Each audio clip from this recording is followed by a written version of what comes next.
Hey, this is Chris Rollins, president of Rollins Performance Group. If you're wanting to learn how to embrace change and navigate through disruption as a leader, then listen to the Leadership is Changing podcast with my good friend, Dennis Giannoutzis. Welcome to Leadership is Changing. Each week, we and our guests provide information and insights through exploring leading change. This is taking your leadership to another level by finding the balance between executive excellence and personal well-being through stories that inspire real change. It's time to adapt in our fast-moving world when leadership is changing with your host, Dennis Giannoutzis. Hey, welcome to the show, Leadership is Changing. What we as leaders know to be true is that change is constant.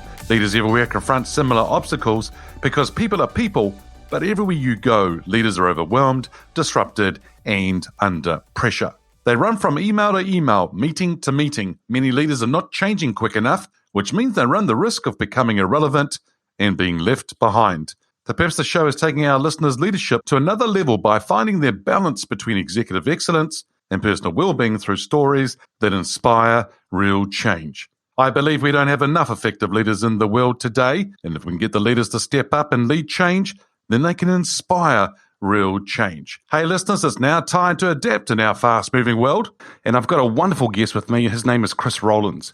He's the president of Rollins Performance Group Incorporated. And his focus is on developing the foundational principles of effective communication, leadership, and sales skills. He's an international trainer and speaker who ignites and inspires his audiences to embrace the possibilities available to them by encouraging them to challenge in-the-box ideas and concepts in order to achieve out-of-the-box results. Chris, my friend, a massive welcome to you. Thank you, Dennis. Pleasure to be with you and your audience today as well. Looking forward to it. Yeah, it's great. Great to have you here. Now, Chris, I've given the audience a little bit of a background about you, but first of all, whereabouts are you in the world today? Based in Arkansas, so southern central U.S. Yep, cool. Okay, that's good. Very good. So he's in the US, of course, and as listeners know, I'm in the New Zealand. So just wonderful to use technology to be able to talk about leadership is changing as we go through. Chris, as I've given the listeners a brief background about you, tell us a little bit more about you. Anything else we should know? Well, Dennis, the terms we use, I was a military brat when I was young. So I grew up in a military family. I ended up in the military. I was an M1 tank commander in the Army and, really when I left the military and started in my corporate career, which obviously led to a lot of what I'm doing today. Yep. I ended up in the rental industry for about 16 years, overseeing sales and operations. So dealt with a lot of that in large organizations in the rental industry. The company Melissa and I run today, Rollins Performance Group, is now in our 10th year of business somehow. I don't know how that happened, but so we've been doing this for going on 10 years where we work with people just to develop their communication skills and sales and leadership. Yeah, great. And I know Melissa as well. Wonderful couple listeners who always give so much to people, which is brilliant to know and experience as well. So Chris, this is all about leadership is changing and so forth. So how did you get into leadership? I love this question, Dennis. And it's funny, just, well, how'd you get into leadership? Here's why I love this question. I think as simple as it is, it's so often misunderstood. I would have answered this question so differently 30 years ago, right? Because here you were in the military, became a tank commander, you're running and gunning, getting results, getting things done, leading. But as you and I both know, at that time, a lot of it was really positional leadership, what I thought was leadership. Probably when I look back at it, though, now, I can't say, I got into leadership as a young soldier in the Army and leading groups of people. I really didn't get into leadership until probably 15 years, maybe 15, 16 years ago, when someone handed me a copy of the book Good to Great, which literally was the book that changed my thinking. And I thought, oh, wow, I've been doing this wrong. I've been achieving great results, but that's not leadership until I can help my teams begin to achieve great results. So what I thought was 30 years ago when I got into leadership really was a journey for me that began probably 15, 16 years ago. Yeah, and I think that's the key word that you just used there, right? Which is it's a journey. And for listeners, it's not about you taking a red pill, a blue pill, and ta-da, you're the leader anymore. Right? Chris and I know that it is a journey, right? And you are going to learn things, and you're going to evolve over time and bring different things as well, and different scenarios, different situations. But you're right, it's about an awareness of actually understanding what you bring to the table, and then how do you take that move forward. So really interesting to see. And I love the book, Good to Great. It's a great book, right? Absolutely. A classic, no doubt. A classic. And listeners, if you haven't read it already, we would highly recommend that you go and read Jim Collins' book, Good to Great. It's a wonderful book. And notice what Chris said. It helped him change his thinking. And be aware, listeners, as you go to read that book, it will change your thinking, but it's a wonderful one to check out for sure. Now, Chris, you may have several here, but I'm going to ask you to think about what's your one leader. Now, this person could be alive or from history. Who's your favorite leader and why?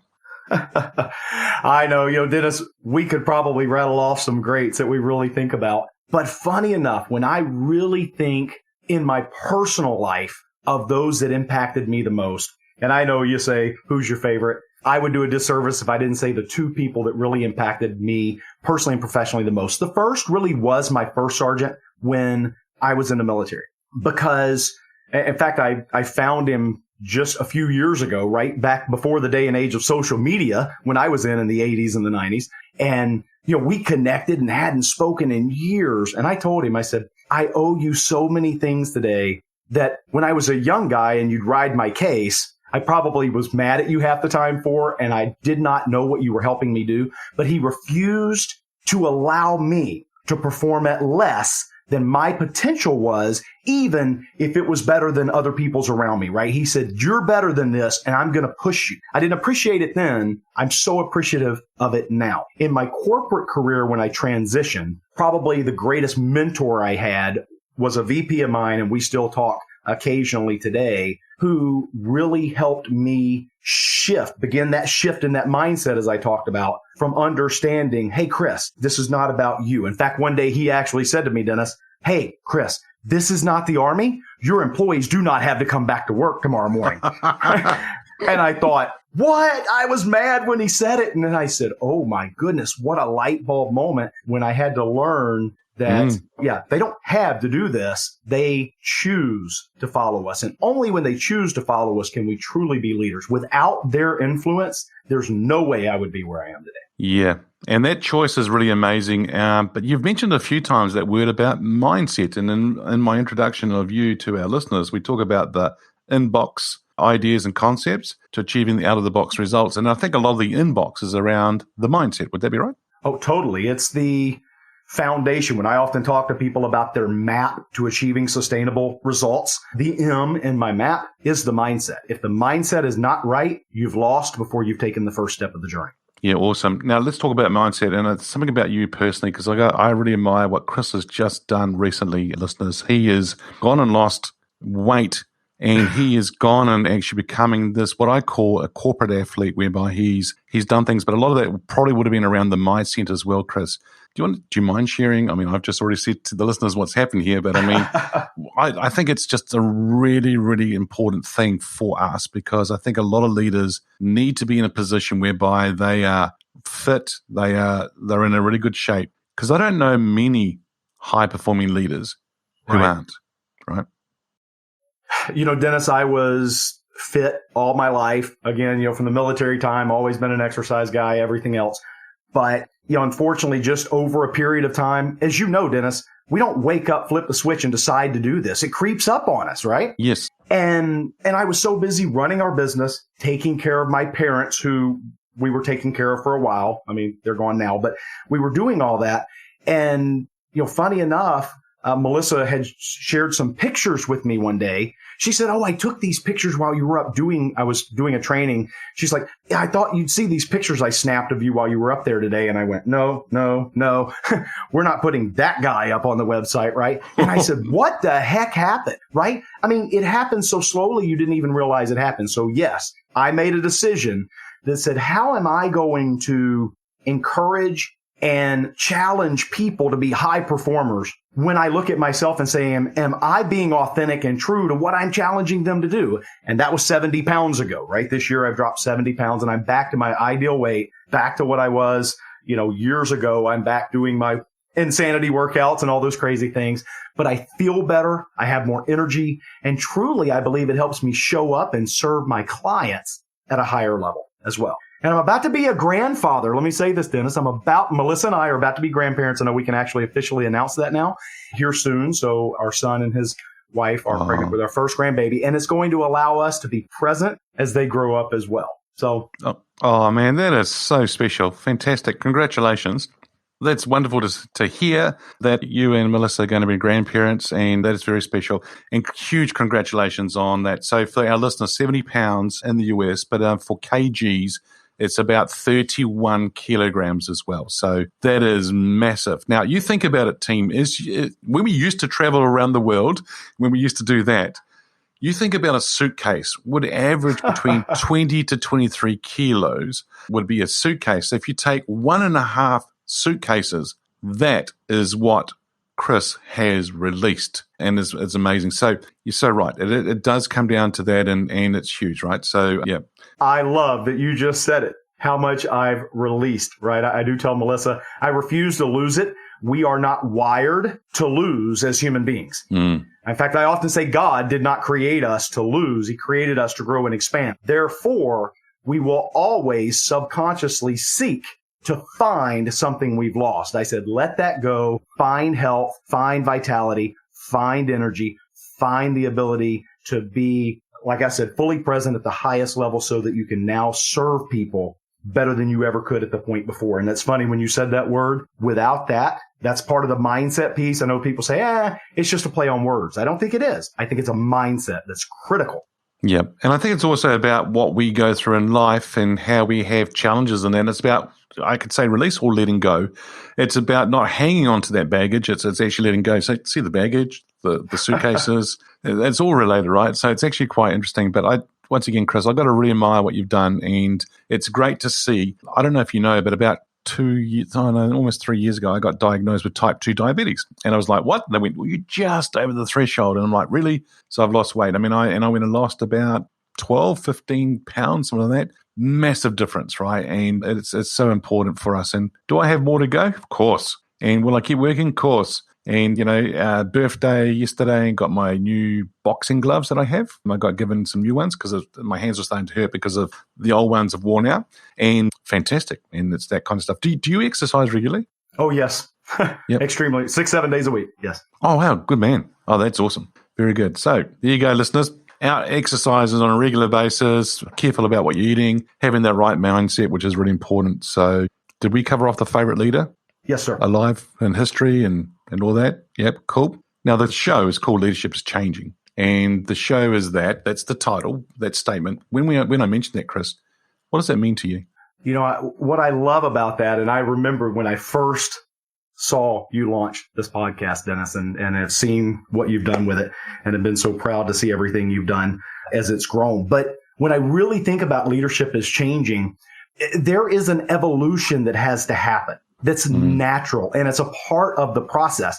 In fact, I don't believe you can have leadership without change, because ultimately leadership is about helping people achieve their true potential that already exists on the inside of them, helping them flesh that out. Take it from seedling form, as I like to say, right? I could take a seed on the mantle. The tree is there, but it's not produced yet. And we have to help people see that shift, that transition they're going to take in order to do that. In fact, when we say change, Dennis, a lot of people cringe when you say that word. And I tell people, count the letters with me. There are 6 letters in the word change. It's not a 4-letter word. But even though most audiences, it's really funny when, I would be in front of audiences often and ask, who wants to have a better year next year than you had this year? Almost 100% of the hands will go up in the audience. Now, when you ask the question about who wants to change, you might be lucky to get 30%, right? But ultimately, by definition, you cannot have better without change, because better implies something different than where you are now. So when I think of leadership as changing, it's about really inspiring other people to leave their present state of being, even if it's good, to chase something that's great, right? The premise of good to great, sustainability and sustainable growth. That's what leadership is changing is all about to me. Oh, I love it. Listeners, if you're not taking notes, you should be. If you're driving, pull over, take some notes. That is awesome stuff that Chris is sharing with us. And so unflesh their potential, bring it out. There's the seedlings and work on it. And I love it. You can't have leadership without change. It has to happen. And Chris, what I say in my opening of the show and the episodes, and that is, if we are not changing quick enough, we run the risk of becoming irrelevant and being left behind. And we need to change team and we need to move forward. But not only that, your organization, your customers, your stakeholders, your team, they deserve leadership that is world-class, and you need to change, and we all need to change to enable that to happen. So it's pretty cool.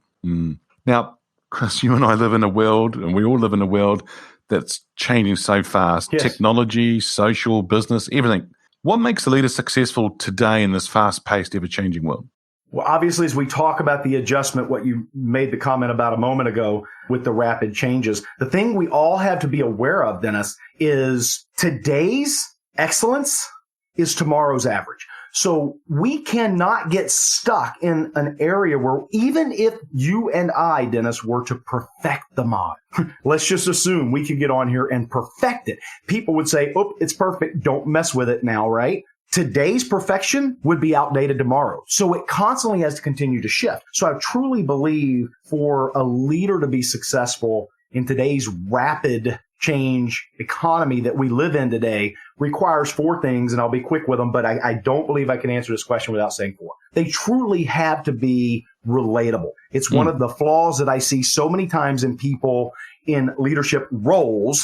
We clarify the difference in a leadership role and a leader, because they'll come in and say, this is who I am. You're responsible to deal with me. You know my leadership style. You know how I communicate. You do all that. Ultimately, why should I adapt to them? I'm the leader. Well, as a parent, we adapt to our kids too. Who's the adult in the room? Be the one that acts like the adult, right? Don't expect the 3-year-old kid to act like an adult. They're not an adult. Well, as the leader, we need to learn to relate to those around us in order to really build that connection. Leaders have to be encouraging, right? It's not good enough just to achieve a result anymore. I love what Jack Welch once said. You're probably familiar with the statement. Before you're a leader, success is all about growing yourself. When you become a leader, success is all about growing others. That is that shift in mentality. When I said 30 years ago, I would have thought I was a leader because I had great results. Today, if I want to measure my leadership, it's what results was I able to help someone else achieve.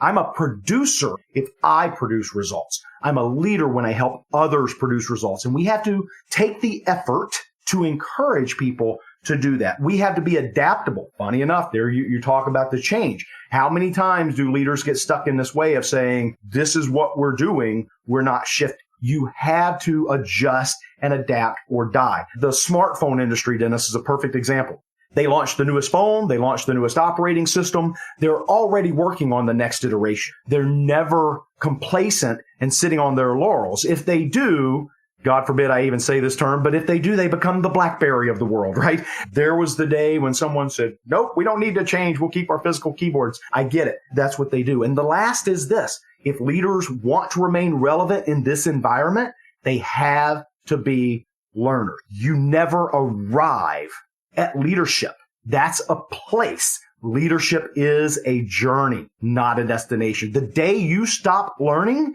is the day you stop earning the right to lead other people. Very, very good. Oh, that's awesome, man. So the four things are relatable. Second one would be encouraging.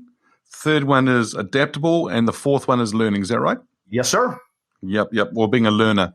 Yeah, absolutely. Yeah, it's cool. And so I love this piece. Never become complacent. We have seen so many, as you said, BlackBerry, Kodak. We've seen so many things like that, right? People have become complacent. It's not just organizations, it's leaders as well. Never become complacent. Or listeners, I think that's so important. Chris, love you sharing that. That's awesome, man. Now, you and I have been talking about leadership, and we've been talking about it from the lens of a leader. Let's switch gears now, and let's start talking about it, looking at it through the lens of an employee. How has employees' expectations of leaders changed? Years ago when we had this leadership by control mentality, it was do it because I say. That is totally something that when people say, I know it's shifting today, and people expect your leaders to be touchy-feely, right? I love it when someone says that. Or God forbid, Dennis, they call it the soft skill, which is a whole different conversation. I say, why do you call communication a soft skill? It's the number one reason you turn over employees, because they can't communicate with other people. So I would say it's a pretty hard skill and one you should invest in. But what the employees are looking for from their leaders today and what they expect is to truly, and I guess truly would be the statement there, know that their leaders care about them.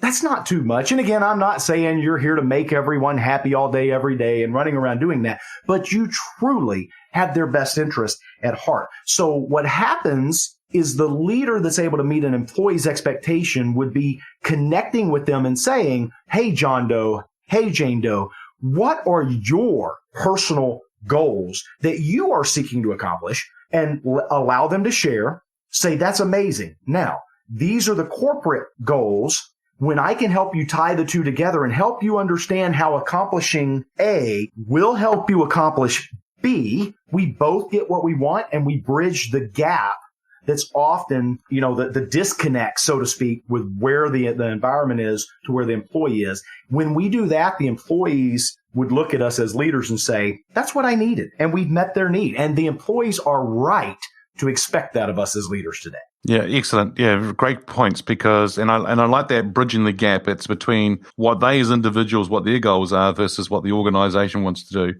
Because I think for a lot of us, we have the large organizations in particular push their goals down people's throats, if I can put it that way.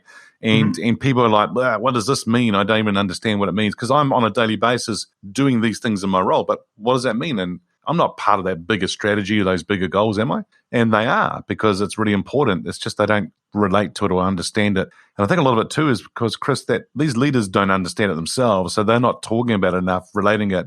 And then they're going back to your another analogy before, they're worrying about themselves as leaders rather than thinking about the team. And I think a lot of it is about not you being self-conscious, it's about being audience conscious. And if you can look after that, take people in their personal goals, helping about, being caring about them and having their best interests at heart is really important. You mentioned before about soft skills and hard skills. There's an episode I've done of an interview with Phil Holden, is his name, and he's a chairman of boards and things like that. And we talked about that. Soft skills are hard skills.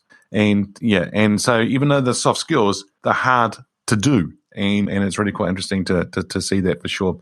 I'm going to ask you to get your crystal ball out here now. We're going to talk about the future. Where do you see leadership being in 5 years? Yeah, Dennis, it's interesting. The answer to that question, I believe, is very different today than it even would have been 2 years ago. Because obviously what we've dealt with in the world over the past 2 years, right, since 2020. And here was the big shift. The virtual environment that so many of us live in today has shifted change from evolutionary to revolutionary. And so the big shift in leadership is we often think of the corporate hierarchy and the structure. You have the front line, customer facing employees, et cetera. So the individuals, you have someone in a supervisory role, you have a management role. We move into multi-unit management levels, et cetera. Now here's what happens. The multi-unit management level has to learn a skill that people under them don't. They have to be able to lead people that they're not always physically able to go put their hands on and connect with. That is a skill set at that level and above that needs to be mastered for someone to be a good leader. What happens, though, is the level below them, that front level, as I would say in my industry, all of my store managers, for example, right? Mm-hmm. Each one would run a store. And if I had 19 stores, hey guys, I can only be in one place at a time, but you can pretty much go put your hands on any employee, you know what I mean, but you can go physically reach out to them. And what this environment has done has shifted to where now that so many things are moving into a virtual space and much of it is going to remain that way, it is now causing that next level down to need to learn the skill set of leading people virtually, almost that multi-unit leadership skill set that at their level organizationally has never even been focused on. So there are thousands and thousands and thousands of people that need to learn this skill set. I think what it's going to do is shift leadership at a lower level, so to speak. And I think the lower levels we can shift leadership, the better off we are. Leadership is not reserved for the people at the top of the pyramid. Leadership needs to filter all the way to the bottom. As you know as well as I do, it's influence, not a title, right? So we are literally going to enforce, just by design and the environment we're in, leadership now at another level where we're able to lead people across the board, even when we're not physically with them. Yeah, I agree. I think it's our footprint or exposure and impact has actually increased because it's virtual now.